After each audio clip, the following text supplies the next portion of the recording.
and leaving about 800 injured.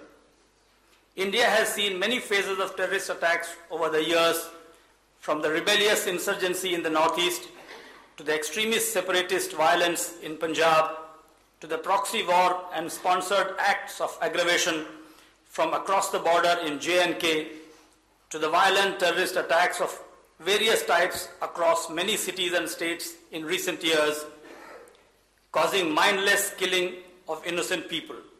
The continued policy of bleeding India with 1,000 cuts is nothing but a proxy war from across the border. But the trend is alarming in terms of selection of targets, which are soft but high profile and high value. The victims are no more only hapless innocents on the streets, but are the corporate elites, foreign nationals, iconic places, etc., all carefully chosen. Such attacks are designed to damage India's image in the eyes of the world community and to destroy the economic strength of the country. The actors are no more only frustrated, misguided, unemployed youth, the foot soldiers of the underworld. It is not acts of wickedness of only individual minds. Rather, it is the brainwork of well-educated, trained, and equipped individuals and organizations at work.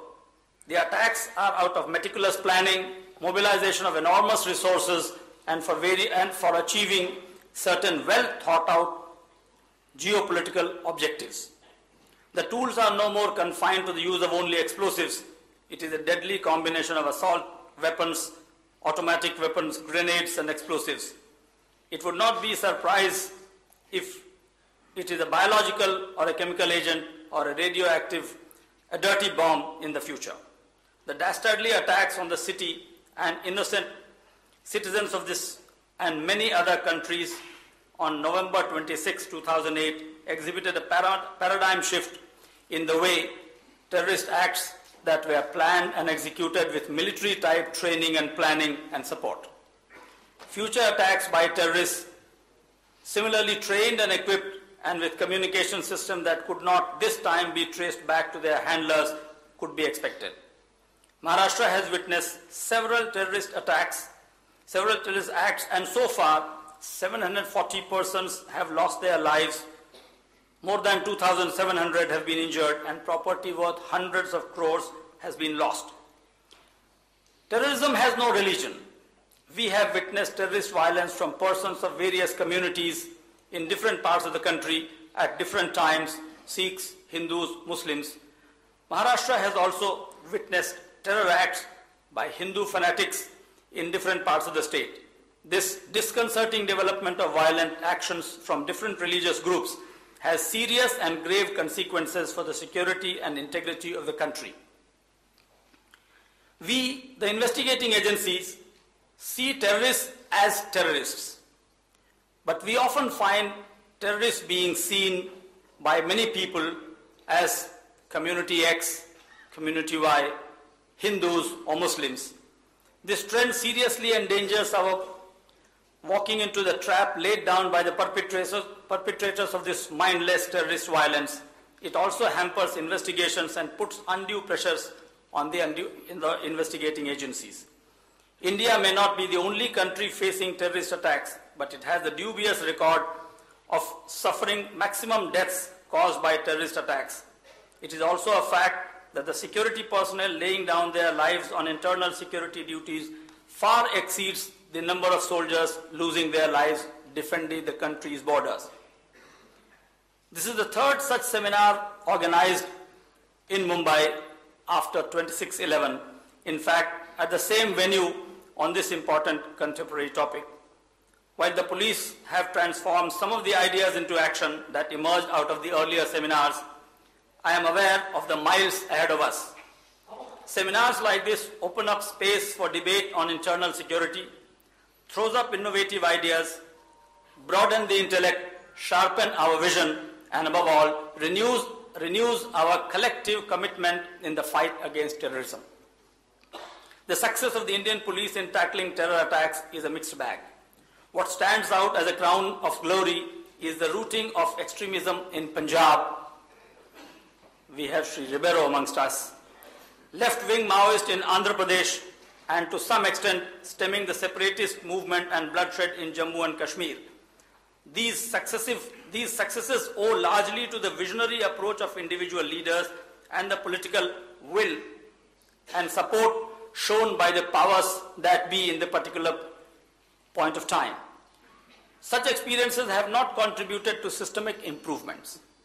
Notwithstanding some success stories, the situation is becoming more complex day by day. The reasons for such gloomy pictures in the future are many. Most of our threats arise out of our geopolitical factors. The threat is real and potent and not abating quite yet. Maharashtra government and the police have been doing their best to harden their responses, while the government has been adding to the numbers. 11,000 in each year in the last 4 years have been added to the police force.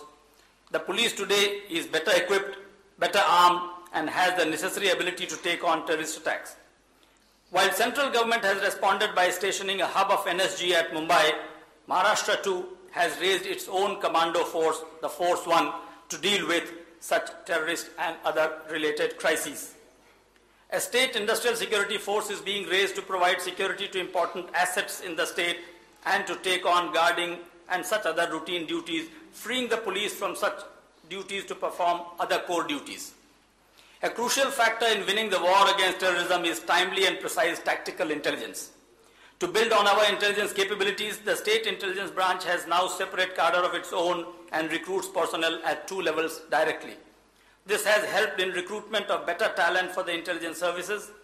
A new academy for the intelligence services is now functional and trains the direct recruits to the State Intelligence Service, besides providing in-service training for the state police officers. It is our considered view that no intelligence apparatus that does not receive inputs from the ground level machinery can be successful. In recognition of this fact, we have reorganized, re-energized the intelligence collection effort of the police stations. Police station officers are being sensitized to the national security issues and tasked to collect inputs from the ground. It is hoped that sustained efforts in these directions would begin yielding results soon. We realize that the fight against terrorism cannot be isolated by fight only by the security agencies alone. The fight to maintain our way of life, the integrity of the country, and the democratic process that we have come to accept as our system of governance could not be fought without the active participation of the community. In fact, history shows us that our success in quelling terrorism in Punjab or other parts of the country has been substantially based on the support of the local population. Preparing a society to deal with terrorism requires regular interaction with communities to get them to secure themselves against a terror attack and to respond to a situation unitedly with equanimity and calmness. It is also a fact that affected communities have to be the eyes and ears and be convinced to share information to assist the security agencies. But for this help, the task would be more difficult and long drawn. We in Maharashtra have taken some steps in this direction with a counter-terrorism policy and a state security council which has its task, among others, to mainstream minorities and de-radicalize the society.